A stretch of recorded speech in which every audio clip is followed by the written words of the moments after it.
আসসালামু আলাইকুম। আমি মেঘ কথা চলে এসেছি মেঘ কথা পেজ থেকে। সিলেটের ১ম দিন ট্যুরে আমরা তেমন কোথাও যেতে পারি নাই। অ্যাডভেঞ্চার পার্কে গিয়েছিলাম শুধু। অ্যাডভেঞ্চার ওয়ার্ল্ড পার্ক ছিল সেটার নাম। ওইখান থেকে আমরা হোটেলে চলে যাই খাওয়া-দাওয়া করতে, মানে রাতের ডিনার সারতে। ডিনার শেষে আমরা উম হোটেলে ব্যাক করার সময় পানের দোকানটা চোখে পড়ে।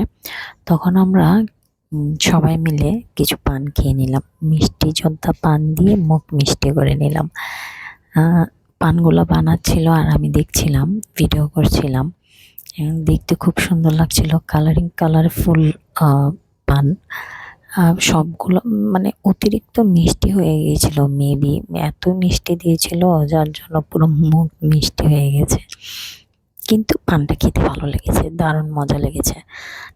আজকে এই পর্যন্তই। লাইক, সাবস্ক্রাইব করে সাথে থাকবেন। Thank you for watching.